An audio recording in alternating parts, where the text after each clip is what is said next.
Welcome and thank you for being here. For those of you new to Green Mountain Academy for Lifelong Learning, I'm Gloria Palmer, the Executive Director. Our organization offers enriching lectures and workshops for adults in our community, and since the pandemic crisis, we have adapted a good number of our programs to this online format. In a community like ours with several cultural institutions, we are not alone. And I am happy to say that the Southern Vermont Arts Center has been able to open its doors to visitors to experience the exhibits on display, much of what we'll hear about tonight. It is also a pleasure to partner with SVAC in this way. Both of our organizations are commemorating the 100th anniversary of women's right to vote. Our series is called Women 2020. And throughout the year, we've been holding and will continue to hold programs that celebrate the accomplishments of women in a wide range of genre. And tonight is an example of that. And we also expect to continue this series in 2021 as well. Just a little bit about our process here. Everyone will be muted during the presentation. And during the talk, you can view it in speaker view. Somewhere on your screen, there's a feature that says either gallery view or speaker view. And if you click speaker view, then whomever is speaking will show up front and center on your screen. And then during the Q&A, we're going to use the chat box. We find that that runs pretty smoothly, and I will serve as moderator and read your questions to Anne. I can't guarantee we'll get to every question, but I'll do my best. And before I introduce Anne, I would just like to tell you about a few of our upcoming programs. Every Tuesday evening at 5:30, we have a lecture. Next week, our guest will be Katie Wood-Kirchhoff, the Associate Curator at the Shelburne Museum. Her talk is titled American Stories from Shelburne Museum, Rethinking Objects in a Virtual Era. Her talk will be about the current digital exhibition that highlights 4 dozen of Shelburne Museum's most beloved objects as they relate to the themes of people, travel, home, and community. Katie is super delightful and passionate about her work, and I think you will really enjoy her and her talk. The following week, July 21st, we have a very brand new lecture just added to our schedule with Norwich University's Professor Rowley Brucken. His talk is about the invention of baseball, and it's titled Double Talk on Double Day, How a Civil War General Invented Baseball Without His Permission. That again is 5:30, and it's July 21st. And then I just want to mention that Friday, July 17th, we're holding a fundraiser. It's our virtual gala, a brand new format for us. We have a Zoom portion of the event. There'll be a 30-minute talk about French rosé wine, and that's with Nancy Koziol of Couch and Cork. Tickets are $100 per person, and they can be purchased online. I hope you'll visit our website for all of our upcoming programs. Our guest is Anne Corso. She joined SVAC in 2019, most recently from the Chrysler Museum of Art in Norfolk, Virginia, where she had served as the Director of Education. Prior to her tenure at Chrysler, she was Director of Education at both the Reading Public Museum in Pennsylvania and at the Delaware Art Museum in Wilmington. Anne holds a BA in Art History from Rosemont College in Pennsylvania and a Master's in Museum Education from the University of the Arts in Philadelphia. Anne has participated in the nationally known Getty Leadership Institute for Executive Education, and she currently serves on the board of the Manchester Business Association and is a member of the Vermont Curators Group. I'm also happy to call her a colleague and friend. Thank you, Anne, for being with us today, and everyone enjoy the program. Well, I want to thank Gloria and the GMALL board for giving me a slot in this summer's lineup and allowing me to talk about 2 topics that are particularly important to me, both the Southern Vermont Arts Center and contemporary women artists. And if SVAC is new to you, let me give you just a tiny bit of our history. I'll give you the abbreviated version, I promise. In the summer of 1922, 5 local artists who became known as the Dorset Painters formed the nucleus of the Southern Vermont Artists. Eventually, they started to expand, and in the 1920s and 30s, the group was showing and selling their work both at the Burr-Burton Academy and the Equinox Pavilion. Eventually, they purchased the old Webster estate, the heart of which is Yester House, one of our main programmatic buildings, in 1950, and the group became incorporated into a nonprofit in 1952, becoming the Southern Vermont Arts Center. Over the decades, we expanded our campus with the Arkell Pavilion in the 1960s, which became the home of the Manchester Music Festival in the 70s. We added the Wilson Museum, which will be the focus of our program this evening, and the Madeira Education Studios in 2000. And today we are a multidisciplinary arts organization that serves close to 20,000 people a year through exhibitions, performances, educational offerings, and outdoor experiences, both in our sculpture park, our Straub Family Sculpture Park, and our beautiful trails and campus. And as Gloria mentioned, my own history started here at the Southern Vermont Arts Center just a year and a half ago, but I've been fortunate enough in my 25 years in the business to be able to really get to know women artists, and particularly contemporary women artists. And so when I joined SVAC last year, I was fortunate enough to be in a position where I could start to shape a program, and that has become our Women Take Wilson exhibition. So many of you might say, why women? Well, Gloria partially answered that, but I want to talk a little bit about it in terms of the arts. So as you all know, 100 years ago, women won the right to vote by campaigning Congress to pass the 19th Amendment. But even then, certain women were unable to exercise that vote for many, many decades later, due to unfair state regulations and difficult restrictions. But another area where women and their allies have also pushed for equal representation is on the walls of art museums. And in 1971, the late art historian Linda Nochlin asked the question in her landmark essay, why have there been no great women artists in the ranks of Raphael, Michelangelo, and any other of those artists that you could name? Well, that provocative question sought to investigate the roadblocks which prevented women from rising to the ranks of so-called greatness in the history of art. And for those of you who are interested in the arts, you probably know the names of Georgia O'Keeffe, Mary Cassatt, Frida Kahlo, who are pictured on the screen.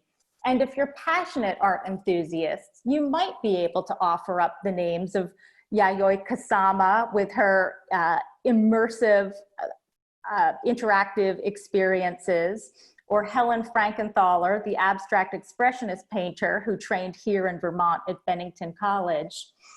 But as the Guerrilla Girls pointed out in their controversial advocacy campaign, women are still very underrepresented in the art world. And a 2019 survey revealed that women constituted just 11% of art acquisitions and only 14% of exhibitions at 26 major American art museums between 2008 and 2018. So we might wonder, can the Southern Vermont Art Center, or can we here in our little pocket of New England change the art world? Well, I don't know about that, but we can certainly take some steps to remedy it in our own program. And so this week, the work of 5 women artists will permeate the Wilson Museum, filling our galleries and even spilling out into our outdoor spaces. And each of our artists employs her chosen medium, some working in resin, others in acrylic paint, neon, yarn, clay, photography, silk, and collage to create artworks that assert a monumental presence. Women Take Wilson celebrates the achievements of those artists and is part of SVAC's ongoing commitment to equitable representation. So in the first installment of the series, we have an exhibition titled Monumental with Misoo Bang and Sarah Tortora. And what I'd like to do is walk you through each of these women's artwork and giving you a taste of what's to come up on the walls at SVAC. So Sarah Tortora is a Connecticut native who splits her time between Philadelphia and Connecticut. She received her MFA at the University of Pennsylvania, serving as a lecturer at the university's Institute of Contemporary Art. And she's had art residencies at such institutions as the Skowhegan School of Painting and Sculpture, Oxbow School of Art, Wellesley College, and here in Vermont at the Vermont Studio Center in Johnson. And let me show you a few of her images. Sarah draws inspiration from taxidermy and geometric space-time diagrams, natural history museums, and in particular, Greek art and architecture. One of the more obvious references you'll see in her large scale that I have up on the screen right now, titled Yolanda. And the amphora shape and Greek key pattern that you see at the top of the vessel hints at some of those amphora and ancient vessels that we've seen in so many collections of antiquity in museums, universities, and collections around the world. But Sarah plays with the form. It's life-size, it's over 60 inches high, it's punctuated by as much negative space as solid form, and the curves, I would argue, are just a bit more feminine than masculine. Another piece gives you, I think, an even greater sense of that duality in her piece here that is entitled, But Almost of the Same Size. And in terms of process, Sarah often works with power tools, transforming industrial materials like gypsum cement, resin, and steel into monumental sculptures. I'll show you one of the pieces here, Myth of Origin, that with its equine-shaped body and sawhorse legs, just might hint at the story of the Trojan horse. You see the little bit of figure sort of poking out of the far side of the sculpture. Her wall pieces, and I'm going to show you some of the wall pieces now. Her wall pieces are a bit more abstract and geometric, and I'd argue that they have an architectural quality about them. If you were to actually orient them on their side, if you were to turn them over, their outlines evoke towers or temples. And as you as the viewer take a look at her work, particularly Swage, which is shown here, I think you'll find that they reference the weathering effects of time, much like those found on the ruins of temples and other ancient pieces. But the most obvious architectural reference, I think, is from a piece, a soaring high piece, almost 90 inches high, titled Rapunzel. Many of us know the fairy tale of Rapunzel. Rapunzel was locked away in a tower from her family and her suitors. And though abstracted, I think the sculpture gives the feel of that inaccessible architecture. It's forbidding to enter and impossible to climb. But this notion of the fairy tale is a perfect segue to our next artist, Misoo Bang, who will be shown alongside Sarah in the same gallery. So Misoo was born in the Bronx, but spent her childhood in her parents' home of South Korea, only returning to the US at the age of 17 with ambitions to not only become a painter, but to use her painting and her mode of emotional storytelling. Misoo did both her BFA and MFA at Florida Atlantic University, but she now lives in Shelburne, Vermont. And she's exhibited in galleries and museums up and down the East Coast, largely in Florida and Vermont at Burlington City Arts, the University of Vermont, and the Boca Raton Museum of Art. And while she is a prolific artist working in painting, collage, ink, and drawing, our exhibition focuses on her monumental series called The Giantess. So let me show you just a bit of what we're talking about. Now, the giantess, according to Misoo, is a mythical woman of great size and exceptional strength. She's in total control of her surroundings by the sheer nature of her size. Her form is central to the place where she occupies space. She's the largest thing on the canvas, and her territory is one where she benevolently rules over a world of people kneeling at her feet and cityscapes and fairy tale landscapes that pale in comparison to her size. So as Misoo says, outwardly the series references a response to male dominance by really reversing the male-female power dynamic through size.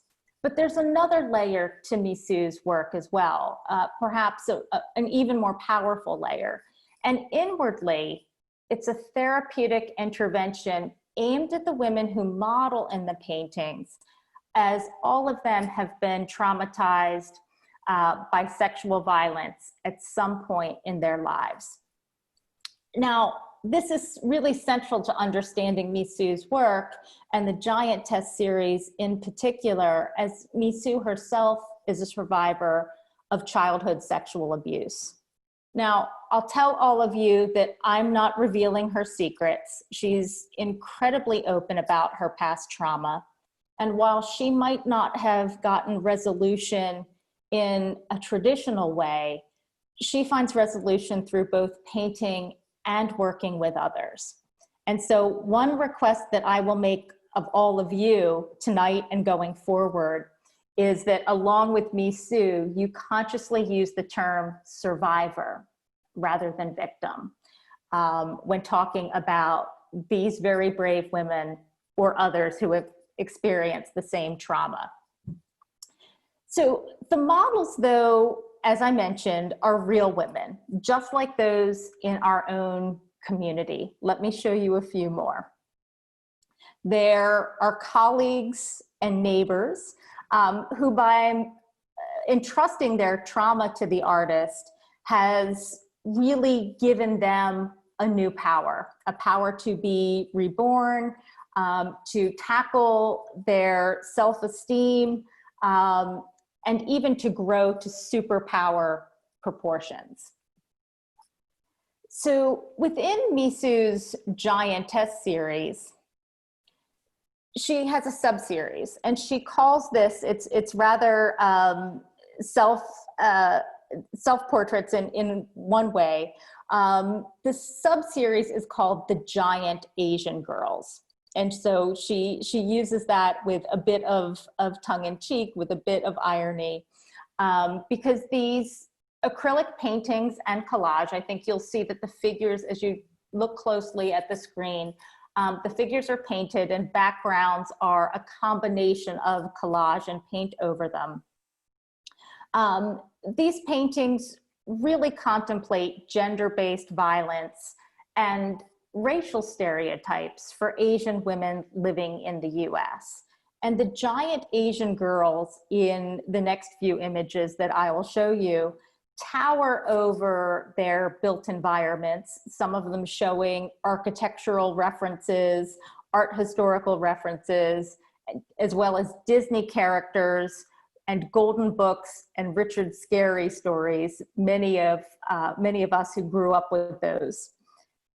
And in Misoo's own words, and let me see if I can pull up an image of Misoo herself. In Misoo's own words, she says, "As an Asian woman living in the US, I have witnessed the perception that women like me are sexually exotic, physically delicate, and culturally submissive. Men often comment about our small body size, masking them as compliments when they really mean that we're weak and less able to fight off advances, delicate as China dolls and silent as geishas." Powerful words from the artist. And while her story of survivorship is strong and powerful and emotional, probably for many people in the audience, I'd also argue that it's not the only entry point to understanding her work. In fact, I think it's accessible to people of all ages. I think that children can understand the exaggerated proportions of the figures and how that connotes strength and power. I think that many of our audience members will enjoy the close looking inspired by these very large paintings and sort of checking off the references to either the fairy tales, the storybook images, or the art historical paintings that are referenced in small pieces throughout the canvas.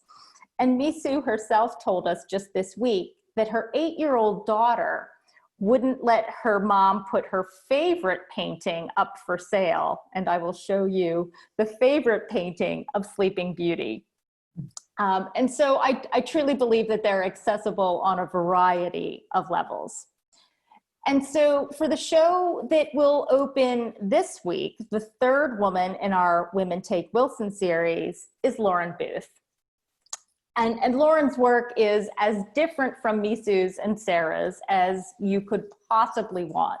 And that was part of the intention, is to create a very different foil with Lauren's work.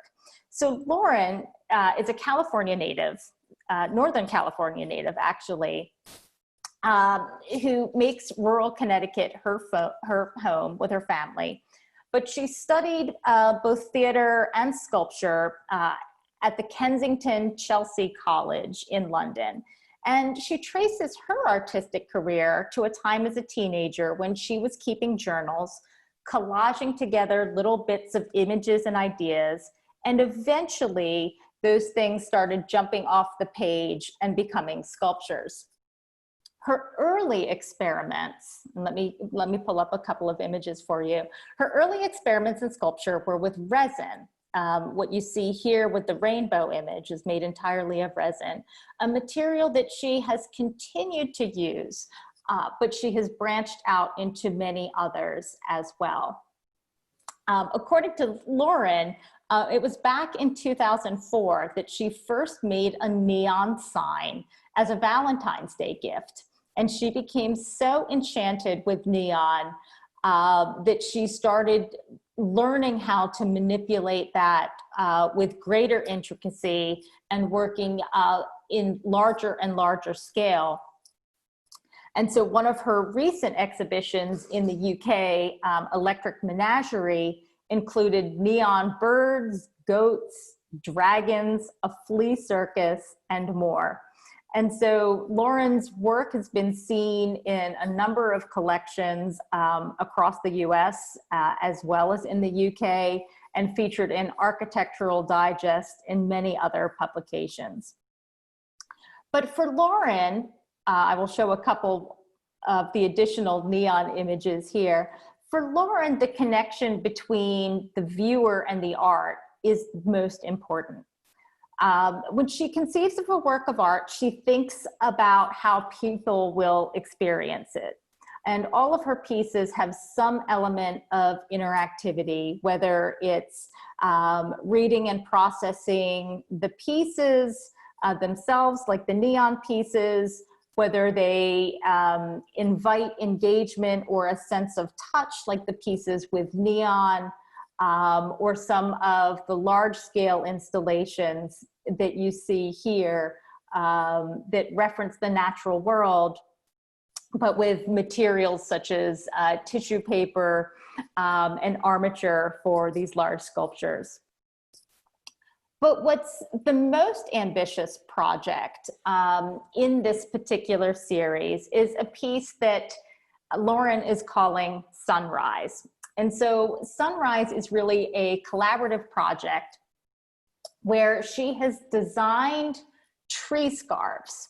And yes, you heard that right, scarves that go around trees for all 31 of the trees at the top of SVAC's campus. So the community aspect of it, I think, is really particularly interesting. Lauren created the patterns, created the dimensions, and gave everyone a rough pattern to adhere to. And we had all community volunteers, knitters who were rank beginners, like myself, to people who were very advanced, offering to create this wonderful community installation. And so it will look a little bit like this on the 31 trees that line the alley between Yester House and Wilson. And they're coming along nicely, and half of them are installed as we speak. And so I mentioned that the Women Take Wilson is an exhibition series. So we will be showing 5 artists over the course of the 4 months. The first exhibition that we just walked through is in July and August, opening next weekend. The second installment features 2 more artists. It will open Labor Day weekend and run just through the end of October. And those 2 artists that we will feature are both Patty Hudak and Adrien Broom. So Patty Hudak, who we're pulling up here, works in her Vermont studio, but is both a citizen of the US and Ireland. She studied painting at Wellesley College, but she's received scholarships and artist residencies to create art in Italy, France, Ireland, Hong Kong, China, and Japan. Her years in Asia in particular have profoundly influenced her artwork through 2 very different traditions, both Chinese brush painting and Japanese woodblock printing. Her paintings, while a little more, her traditional paintings, are traditional only in the sense that they are paint on canvas. They're often abstract experiments in color, but referencing in a way the loose brushwork of Chinese brush painting. It's her ink paintings, however, that I think many of you will be just absolutely enchanted by. And her ink paintings here are made with sumi ink on handmade Japanese Corso paper. It's a tradition that she learned from the master artist in Japan while she lived there. And these calming, expressive pieces, I think, draw the viewer into looking closely at the images, looking how the ink sort of absorbs and bleeds off of the page. But these are no delicate little ink pieces, as you'll see from Patty's process shot shown here. These pieces are often massive, massive sheets of paper, often towering over 160 inches high. She literally needs to raise and lower them on scrims just to be able to paint them. And her recent installations, what I'm showing here is Sailing to Byzantium, the title of the piece, Sailing to Byzantium, which was exhibited both in Beijing and Dublin Castle in Ireland, as well as, let me pull up Heartbeat here, that was shown in Tokyo. Take that oversized brush painting just a step further and painting onto fabric creations that really engulf the visitor in an immersive environment. But the piece that we'll be showing at SVAC is a new piece. I'm showing it here. This is not installed in our space, as that hasn't happened yet.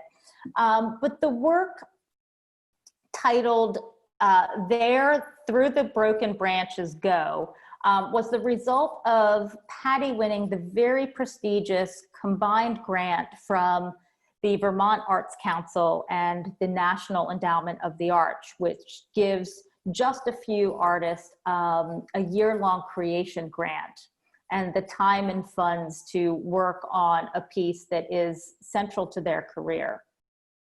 So the installation itself is a seven panel painting that's 15 feet high and 10 feet wide. Each panel offers a unique palette and really explores the idea of color, not only through the mix of pigment, but through the way the light plays through the very sort of sheer fabric on which she paints. Patty references a poem, the poem by William Butler Yeats, The Two Trees, that sort of compares that eternal tree of life to the trees in the forest that leave behind their broken branches and their kind of ephemeral nature. And Patty says that the project was the result of her coming back to study and paint in Vermont after living for 12 years in 3 of the most populated cities in the world, Hong Kong, Beijing, and Tokyo. And so settling into the woods of rural Vermont was quite a change for her, but it enabled her to reconnect with nature and to focus her own mind on expanding the boundaries of landscape painting, which she does very well in the series. And so the way it will get installed at SVAC, we have a mock-up here, is it will take up the landing of that beautiful staircase and be a focus for the viewer as they walk into this very sort of open and contemporary space. And finally, the last woman to take Wilson is Adrien Broom. And Adrien Broom is both a resident of Connecticut and New York, like so many of our artists today, living in 2 worlds. And I think that's part of what maybe fosters such creativity among them. Adrien is an image maker and a visual storyteller. That's how she describes herself.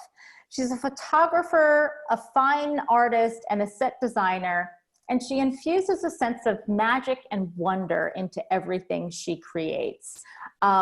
Whether she's using elaborate sets or relying on the beauty of the natural world, the images that she creates are both familiar and otherworldly, maybe fantasy with a touch of the sinister, often capturing images of women, mothers and daughters, sisters and children. Her images explore the contrast between childhood and adulthood and nature and fantasy. Let me pull up a few of her images. As I mentioned, she creates elaborate sets, often with costume models, and then captures them by photography, by her own photography.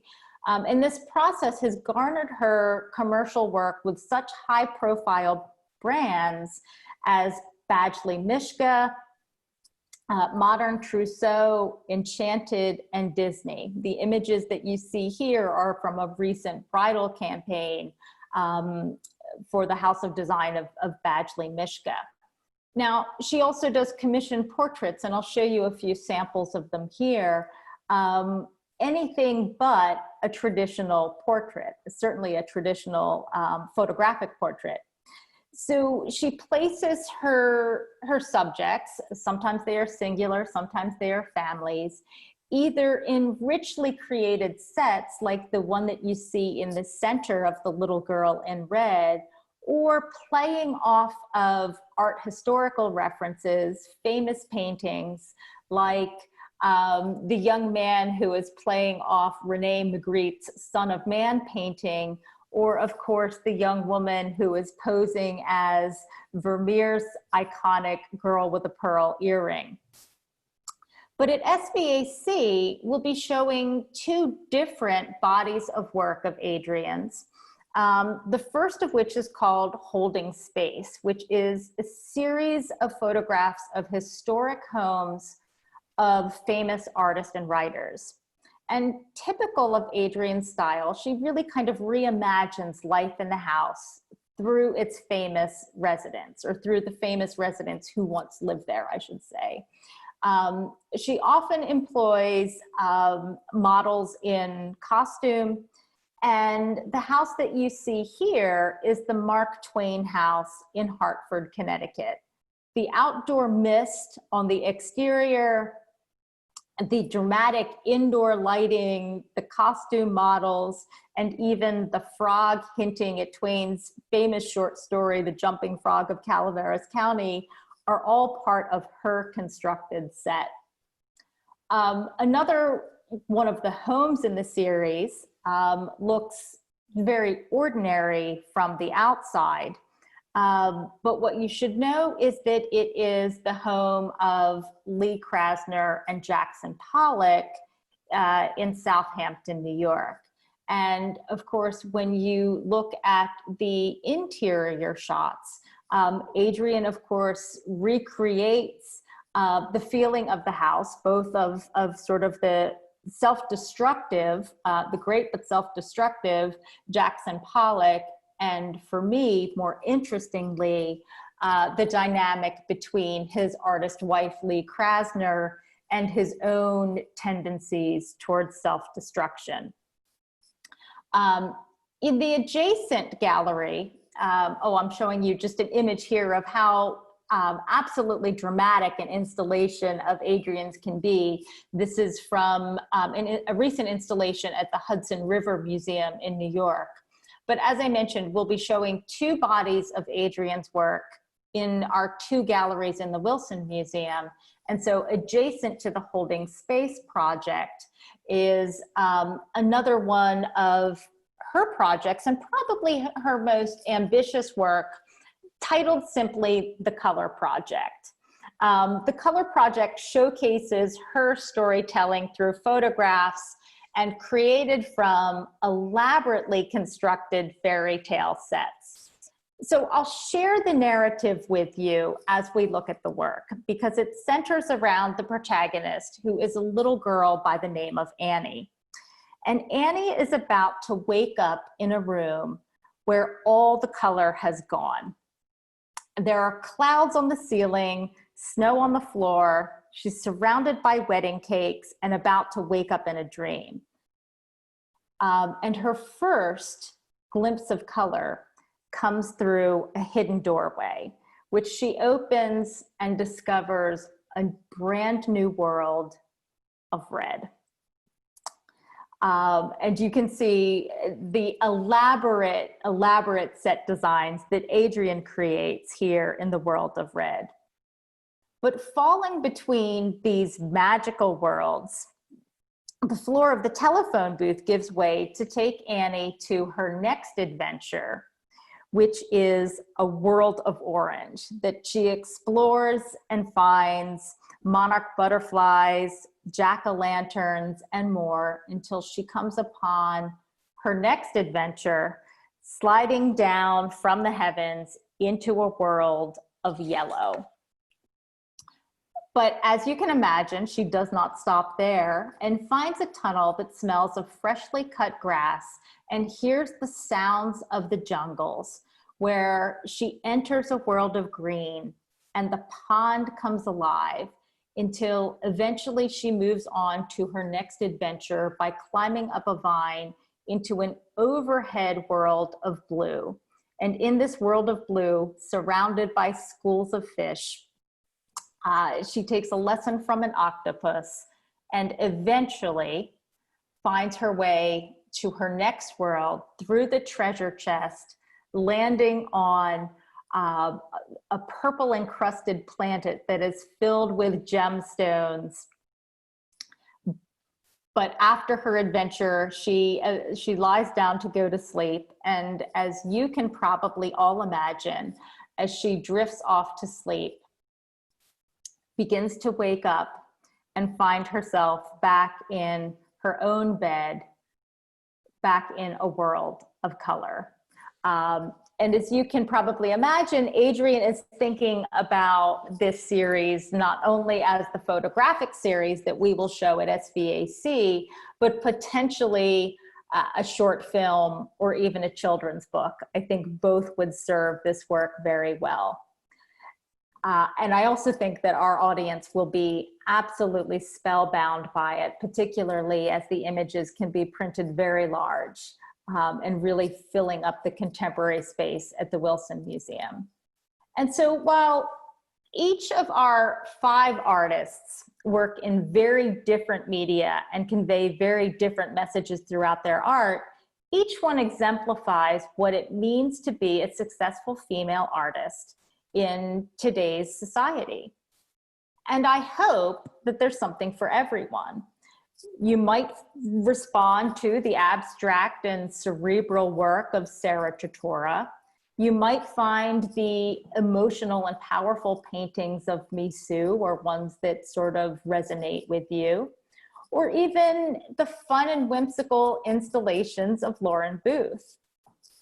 Others will find solace in the quiet and contemplative silk paintings by Patty Hudak, and others will become enchanted with the otherworldly photos of Adrien Broom. So that is our series, Women Take Wilson, and I think each of these women command an amazing presence, and I thank you all for taking this journey with me through the eyes of 5 incredibly powerful and creative females. And so, Gloria, I would love for you to open up and for us to be able to talk a little bit about these 5 amazing women. This is amazing. I can't wait. I can't wait to see this exhibition. This is just really stunning. Good. And kudos to you.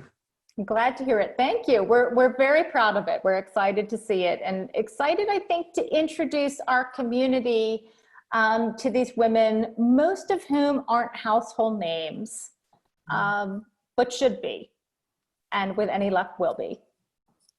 We have some comments. Bravo, such a great idea. A comment to the Adrien Broom color project, possibly a coloring book could be made of. Oh, I love that. Yeah. And spellbounding. Mm-hmm. I know this may be hard to decide, but do you have a particular favorite? Well, people who know me well know that everything is my favorite given the particular day or question. You know, I've been getting to know Misoo, and in some ways, someone who shares her story to help others is a rare find. And so I find her work and her own personal struggle and her willingness to share it, in some ways, I think she is one of the bravest people that I've met. The work of Adrien, though, I mean, visually, I think is just incredibly stunning. Sarah's is thoughtful. They all have their strengths. Mm-hmm. Favorites are hard. Yeah.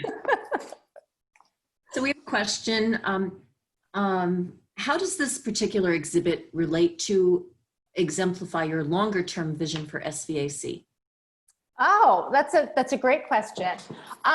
You know, when I took the position here at SVAC, I mean, I came from a background in art museums and a real belief in the power of art to engage communities. And I think that we have an opportunity here, being really in some ways so distant, and particularly in this new era, so distant from urban populations, from large art museums and large city centers.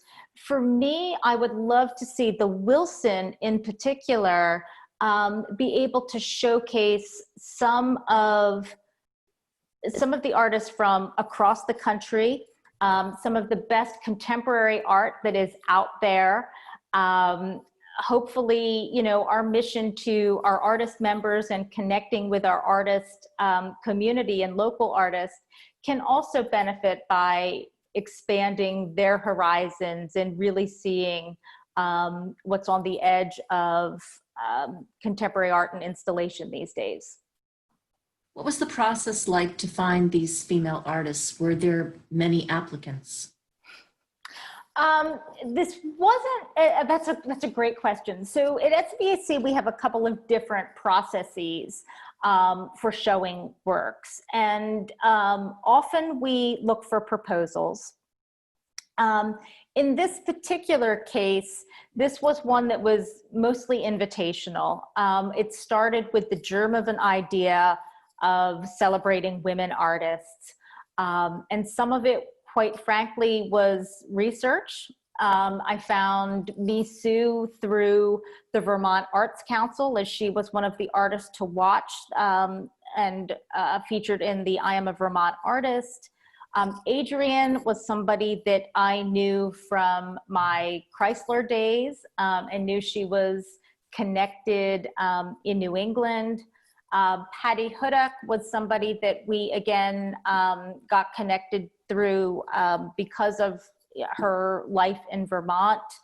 And Lauren, I became connected with Lauren because I received a postcard in the mail of an invitation of an exhibition that she was showing at Connecticut Sculpture Walk.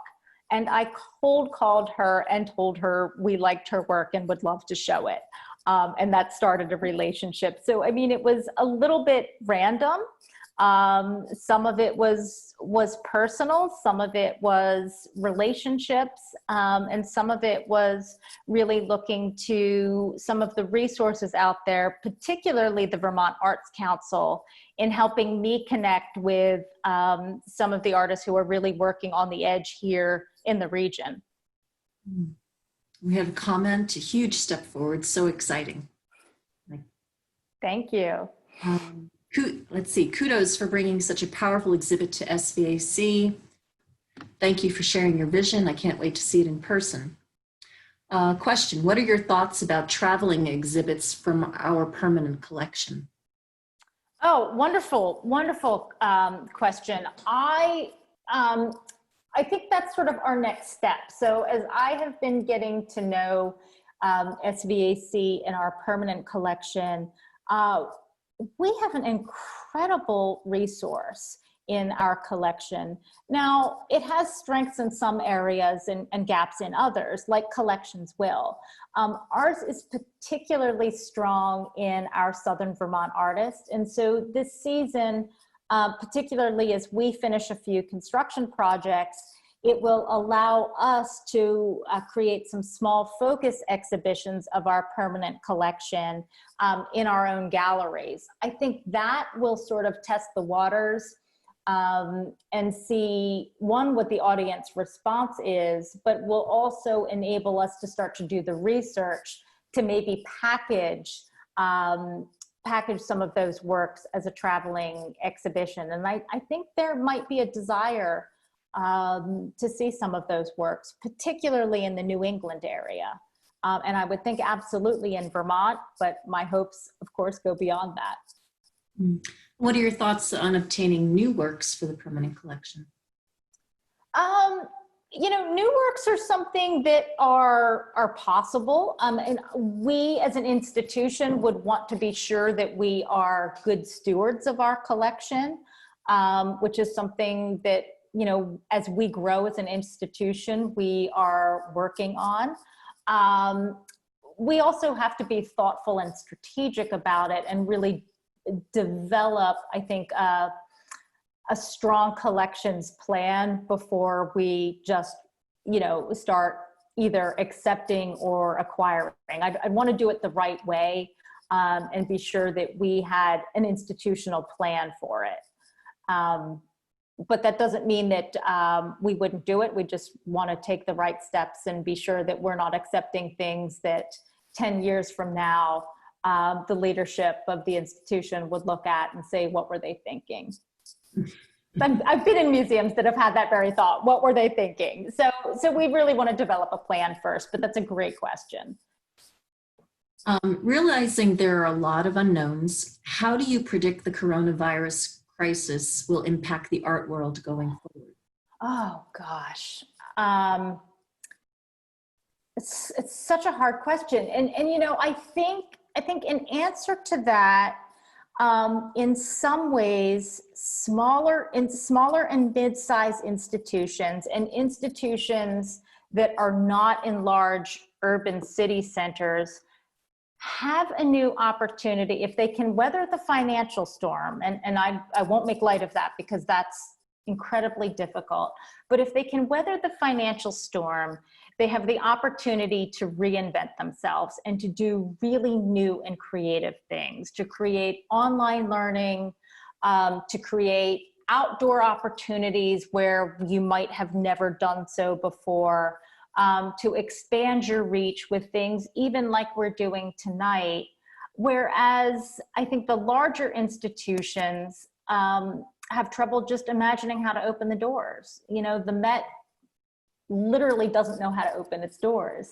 And we're creating, you know, an outdoor exhibition where people can be creative and feel safe. And so I think that's one of the beauties of being in our region, and in a size that can be nimble and creative. So I think organizations like ours will, you know, once we get through some of the hurdles, will be able to change themselves for the better. And I don't know about the large institutions. I think they'll be feeling the effects for many years to come.